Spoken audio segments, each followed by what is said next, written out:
जटाटवीकलज्जलप्रवाहपावितस्थले गले वलाम्ब्यलाम्बितं भुजङ्गतुङ्गमालिकां डमट्टमट्टमट्टमनिनादवर्डमरवयं चकार चण्डताण्डवं तनुः तुनः शिवाः शिवम्। हर हर महादेव दोस्तों, हर हर महादेव। आप सभी को नववर्ष की बहुत बहुत शुभकामनाएं। मैं आशा करती हूँ आप सभी लोग स्वस्थ होंगे, सुखी होंगे, आपके परिवारजन सभी बहुत खुश होंगे। तो चलिए, आज मैं आप सबके सामने फिर से हाजिर हूँ एक नई सच्ची घटना लेकर, जो कि महादेव जी से संबंधित है।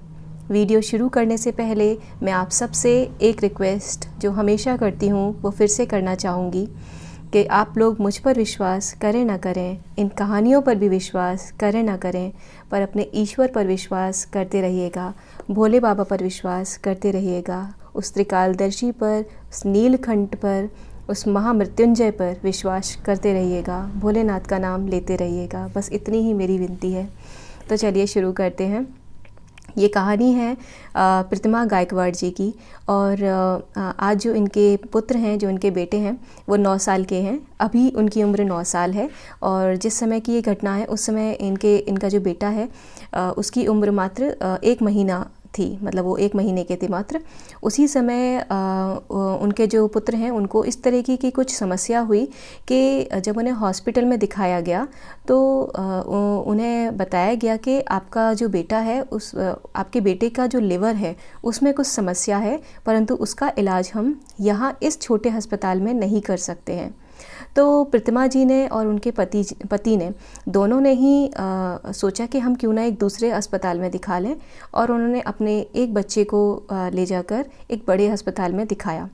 उस समय जब उन्होंने दिखाया तो उन्हें पता चला कि उनके बेटे की जो लिवर की समस्या है वो काफ़ी बड़ी है, क्योंकि उनके बेटे की जो टेस्टिंग है वो लगभग पूरे 15 दिन तक चली। जी हाँ, पूरे 15 दिन तक लगातार टेस्टिंग करने के बाद, उसके सारे ब्लड निकालने के बाद, लगातार उस ब्लड से टेस्टिंग करने के बाद, सारी लैब्स में टेस्टिंग होने के बाद पता चला कि जो बच्चा है उस बच्चे की जो लिवर है वो लिवर बहुत ज़्यादा डैमेज है। तो उस समय डॉक्टर ने लगभग 4 लाख रुपए का खर्चा उन प्रतिमा जी और उनके पति को बताया। आप समझ सकते हैं, क्योंकि प्रतिमा जी और उनके जो पति देव हैं दोनों ही एक छोटी सी दुकान चलाते हैं, तो उनके लिए 4 लाख रुपए का खर्चा कितना बड़ा रहा होगा आप अंदाज़ा लगा सकते हैं। तो ये खर्चा हालांकि उनके लिए बहुत बड़ा था, पर माता पिता अपने बच्चे के लिए कुछ भी करते हैं, और वो अपनी जान की बाजी लगाकर भी अपने बच्चे को, अपने बेटा हो चाहे बेटी हो, अपने बच्चे को हमेशा हमेशा बेहतर और बेहतरीन जीवन देने का प्रयास करते हैं। तो इस प्रकार उन लोगों ने अपने बच्चे के लिए 4 लाख रुपयों की व्यवस्था रिश्तेदारों से मांगकर, कहीं इधर उधर से जुगाड़ करके इकट्ठा कर लिया। परंतु ये समस्या वहीं पर नहीं रुकी, और कुछ दिन बाद फिर से उनके बेटे की तबीयत ख़राब हो गई। जी हाँ, और जैसे ही इस बार उनके बेटे की तबीयत ख़राब हुई तो फिर से उन्होंने एक दूसरे अस्पताल में दिखाना शुरू किया, जो कि इससे भी बड़ा, जहाँ पहले उन्होंने दिखाया था उससे भी बड़ा अस्पताल था। और ये जो अस्पताल था, इस बार फिर से उस बच्चे की जाँचें हुई। सारी जाँच होने के बाद, सारी टेस्टिंग लैब में होने के बाद, सारे ब्लड टेस्ट होने के बाद बेटे को फिर से एक और ऑपरेशन से गुजरना पड़ेगा, ये डॉक्टर ने बोला। और इस बार जो खर्चा था वो पहले से भी लगभग आप कह सकते हैं 3-4 गुना था, 5 गुना कह सकते हैं आप, क्योंकि जो खर्चा था आप मान सकते हैं कि लगभग 25 लाख के करीब था, जो कि जाहिर है कि प्रतिमा जी और उनके पतिदेव के लिए, दोनों के ही लिए एक बहुत ही बड़ा अमाउंट था। एक छोटी सी दुकान में इतना बड़ा खर्चा निकालना संभव नहीं होता है। तो आप उनके अगर कह सकते हैं कि वर्ड सुनेंगे तो वो दोनों बस यही कहते हैं कि हमारी आंखों से आंसू नहीं रुकते थे, अपने बच्चे का दुख हम देख नहीं सकते थे, परंतु इतना पैसा हमारे पास था भी नहीं कि हम कैसे भी करके इतना बड़ा अमाउंट इकट्ठा कर सकें। दोस्तों से मदद मांगी, रिश्तेदारों से मदद मांगी, आसपास के लोगों से भी मदद मांगी, परंतु अमाउंट इतना बड़ा था हमारे लिए कि हम कैसे भी करके उसे उस समय पर इकट्ठा नहीं कर पा रहे थे। तो दोनों ने ही डॉक्टर से रिक्वेस्ट की कि आप ऐसा करिए डॉक्टर साहब कि अभी के लिए बच्चे के लिए कुछ दवाइयाँ लिख दीजिए, और ये जो दवाइयाँ जब तक बच्चे के लिए थोड़ा बहुत असर दिखाती रहेंगी तब तक हम रुपये का व्यवस्था कर सकेंगे, और जैसे ही रुपये की व्यवस्था होगी वैसे ही हम ऑपरेशन करवा लेंगे। तो डॉक्टर ने कुछ दवाइयाँ बच्चे के लिए लिख दी। घर जाने के बाद जैसे ही वो बच्चे को डिस्चार्ज करा के अपने घर पर लेके गए, तो प्रतिमा जी और उनके पति ने और उनके सारे ही घर वालों ने बच्चे को वो दवाइयाँ देनी शुरू की और रुपयों की व्यवस्था करनी शुरू कर दी कि कैसे भी करके रुपयों की व्यवस्था हो जाए। उनके पति दिन रात मेहनत कर रहे थे, लोगों से मतलब कह सकते हैं कि जान पहचान निकाल रहे थे कि कैसे भी करके इस अमाउंट की व्यवस्था हो जाए, परंतु वो संभव नहीं हो पा रहा था। तो किसी ने उन्हें सलाह दी प्रतिमा जी को कि क्यों ना आप बच्चे को आप महादेव जी के मंदिर ले जाया करें डेली, आप डॉक्टर का इलाज भी चलने दीजिए, क्या पता महादेव आपकी सुन लें। जब तक पैसे की व्यवस्था नहीं हो रही है तब तक भोले बाबा एक लोटा जल से ज़्यादा कुछ नहीं लेते हैं और उसका कोई खर्चा भी नहीं आता है, आप इतना करके देखिए, क्या पता महादेव आपकी सुन लें। तो बस इतना ही सुनकर प्रतिमा जी के मन में एक आस थी, कहते हैं ना एक आस जाग उठती है, इंसान उस उम्मीद के ऊपर टिकी है दुनिया, ऐसा कहते हैं ना। तो जब कुछ नहीं मिलता है, कुछ नहीं समझ में आता है, तो इंसान बस एक ही दरवाज़ा खटखटाता है, वो होता है भोले बाबा का या ईश्वर का दरवाज़ा। वही प्रतिमा जी ने किया। उन्होंने बोला अपने पति देव से कि क्यों ना मैं करके देखूं। तो उनके पति ने भी कहा कि बिल्कुल करके देखो, अगर बच्चा अच्छा हो सकता है तो इससे बेहतरीन हमारे लिए क्या है। तो वो डेली ही अपने बच्चे को शिव मंदिर ले जाने लगी और रोज़ उसे शिव पुराण कथा सुनाती थी वो अपने बच्चे को। साथ में शिवलिंग पर चढ़ा हुआ जल और एक बेलपत्री जो कि शिवलिंग पर चढ़ा हुआ था, वो रोज़ वो अपने पुत्र को देने लगी।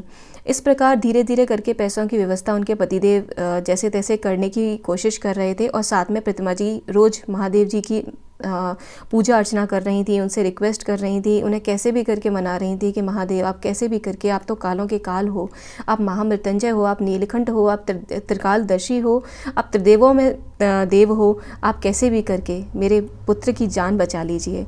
आपने इतने बड़े बड़े उपकार किए हैं लोगों के ऊपर, आपने इतने इतने बड़े चमत्कार किए हैं, एक चमत्कार मेरे भी जीवन में कर दीजिए, मेरे पुत्र की जान बचा लीजिए। तो बस ऐसा ही वो लोग करते रहे और महादेव जी की पूजा वो करती रहीं और साथ में डॉक्टर की दवाइयाँ भी चलती रहीं और पति पैसे की व्यवस्था में व्यस्त थे। इसी बीच में उनकी जो नानी थी, बेटे की जो नानी थी, वो भी इसी बीच किसी ज्योतिर्लिंग के दर्शन के लिए गई और जब वो ज्योतिर्लिंग के दर्शन के लिए गई तो वहाँ से एक जो सिद्ध रुद्राक्ष होता है, जो कि मंत्र से अभिमंत्रित होता है, वो एक रुद्राक्ष ले आई। और उस रुद्राक्ष को लाने के बाद वो प्रतिमा जी जो थी वो उस रुद्राक्ष का जल जो है उसे रख देती थी जल में और उस जल को वो पुत्र को देने लगी साथ में ही। तो लगभग ऐसा करते हुए कुछ महीने ही उन्हें बीते थे जब तक पैसे की व्यवस्था चल रही थी और इस दरमियान फिर से बच्चे की दूसरी जांच कराने का समय आ गया। तो वो और उनके पतिदेव दोनों ही बच्चे को जांच कराने के लिए लेकर गए और इस बार जब वो जांच कराने के लिए लेकर गए तो आपको बहुत आश्चर्य होगा ये सुनकर कि डॉक्टर ने ये उनसे जब ये बात कही तो उनका कहना है प्रतिमा जी का कि मेरी आंखों से मतलब कहते हैं ना कि आंसुओं का समंदर रुक नहीं रहा था। मुझे समझ नहीं आ रहा था कि क्या ये जो मैं सुन रही हूँ, क्या डॉक्टर जो कह रहे हैं वो सत्य है, क्योंकि पिछली बार जब 25 लाख का खर्चा उन्होंने बताया था तब तो ऐसा लग रहा था कि कितना बड़ा पहाड़ हमारे परिवार के ऊपर टूट गया है और कैसे हम इस परेशानी से बाहर निकलेंगे, समझ ही नहीं आ रहा था, रास्ता दिखाई नहीं दे रहा था।